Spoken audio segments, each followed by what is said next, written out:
Hello, Acho. Let's read out the questions. Question says PR is a magnitude of physical quantity as a function of R.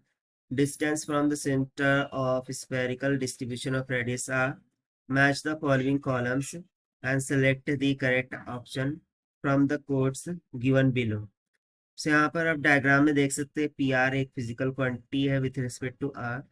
सो हमें इस quantity इस graph को इन column 2 की quantity से match करना है. सो यदि मैं यहाँ पर रीड आउट करूँ, सो ऑप्शन फर्स्ट में बोल रहा है कि P R is a variation of gravitational potential for uniform volumetric spherical distribution of mass. यानी कि स्फेरिकल डिस्ट्रीब्यूशन ऑफ मास के लिए ग्रेविटेशनल पोटेंशियल को इंडिकेट करता है. इस तरीके से सेकंड बोला जा रहा है कि P R is a variation of gravitational potential for uniform spherical shell. ये शेल के लिए ग्रेविटेशनल पोटेंशियल को इंडिकेट करता है. PR is a variation of gravitational field intensity for uniform volumetric distribution of mass. यानी कि डिस्ट्रीब्यूशन ऑफ मास के लिए स्पेरिकल डिस्ट्रीब्यूशन ऑफ मास के लिए ग्रेविटेशनल फील्ड इंटेंसिटी को इंडिकेट कर रहा है. और फोर्थ में PR is a variation of gravitational field intensity for uniform spherical shell. ये स्पेरिकल सेल के लिए ग्रेविटेशनल फील्ड इंटेंसिटी को इंडिकेट कर रहा है. सो इनकी जो ग्राफ्स है वो हम कंसेप्ट से आप फाइंड आउट करेंगे. चलिए स्टार्ट करते हैं सॉल्यूशन से. But before of its let's talk about the key concept which we are going to use here for this question. So यहाँ पर हम simply gravitational potential and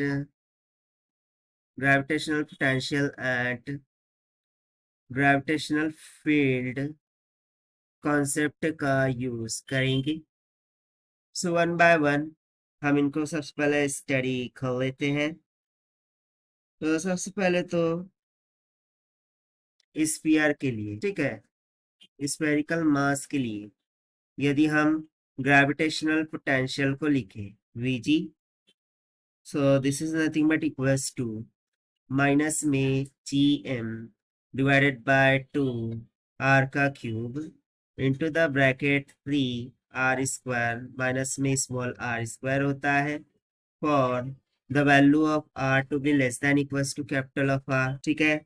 सो ये तो पोटेंशियल हो गया फॉर द स्फीयर. और वहीं पर यदि मैं Vg is equals to minus में Gm बाय R लिखूं for the same potential of sphere, so ये कब होता है जब R का value less than equals to R होगा. Okay sorry, do one correction. यहाँ पर देखिए ये ग्रेटर देन टू R के लिए होगा और ये लेस देन टू R के लिए होगा. इस तरीके से ये स्फीयर के लिए पोटेंशियल हो गया. साथ ही साथ हम ग्रेविटेशनल फील्ड भी लिख सकते हैं for the sphere. So Eg is equals to Gm by R cube into R होगा for R less than equals to R, and for greater than to R gravitational field for sphere will be Gm by R का square होगा. अब तो small r का square लिखेंगे for R to be greater than to capital of. ठीक है, इस तरीके से. अब यहाँ पर ये कैपिटल G है वो ग्रेविटेशनल कांस्टेंट है.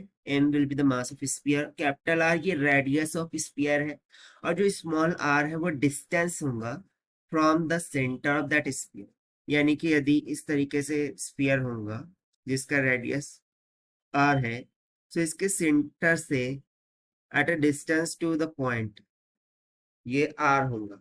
यानी कि उस पॉइंट पर हम ग्रेविटेशनल पोटेंशियल ग्रेविटेशनल फील्ड लिख रहे हैं.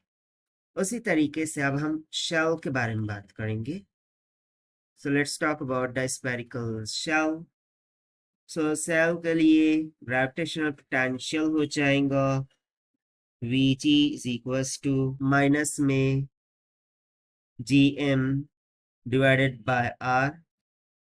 सो यहाँ पर देखिए दोनों माइनस ही रहता है for R less than equals to R, and else Vg is equals to minus Gm by R when R becomes greater than to capital R. तो यहाँ पर हम इस तरीके से कर सकते हैं, इसको G M by capital of R कर लीजिए।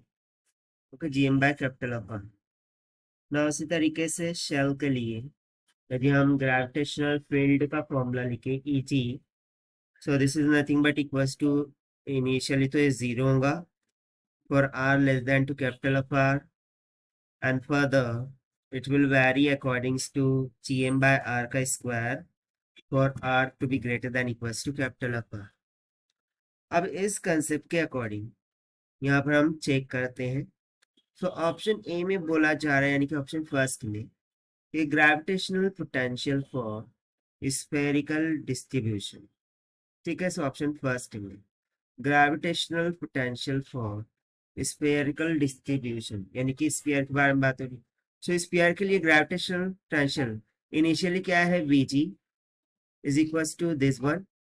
सो यदि मैं यहाँ पर देखूँ, सो इनिशियली क्या है कि जो वीजी है वो डायरेक्टली प्रोपोर्शनल है to 2 times of R square minus में R square divided by R of cube के, एंड वो भी with negative sign. Okay, 3r square by 2r cube. Okay, 2r cube, और यहाँ पर ये 3r स्क्वायर, वो भी कैसा, negative. And further it's becoming vg directly proportional to 1/r, यानी कि निगेटिव ऑफ 1/r। सो जब r less than equals to capital of r है उसके लिए ये है, and when r becomes greater than to capital of r, it varies in accordance to 1/r। तो simply from the graph यदि हम variation देखें जो कि इसके अकॉर्डिंग वेरी हो रहा, तो देखिए जब r greater than equals to capital R होगा तो ये r का इन्वर्सली प्रोपोर्शनल हो जाएगा, और उसके अलावा 3r square minus R square divided by 2r cube, ये समथिंग इस तरीके से पैराबोलिक रिस्पॉन्स देगा। सो ऐसा रिस्पॉन्स हमें एक ही में दिख रहा है, ऑप्शन डी में।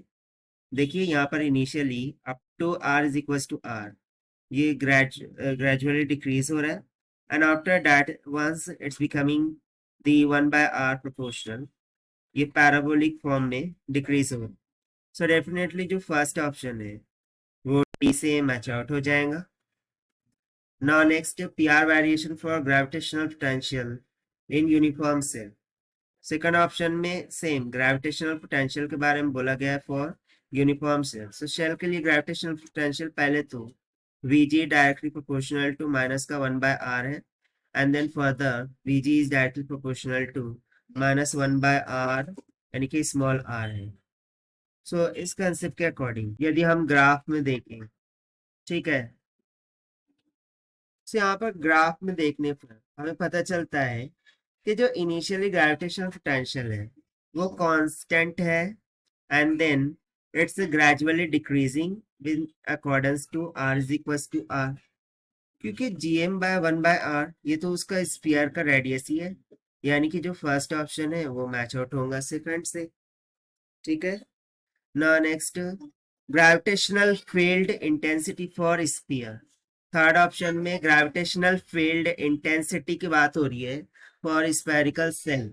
सो यहाँ पर यदि मैं देखूं, सो इनिशियली वो r/r क्यूब इसके अकॉर्डिंग क्या कर रहा है, वेरी कर रहा है, and then further Eg is becoming directly proportional to 1/r का square. Okay, so further it's becoming 1/r का स्क्वायर।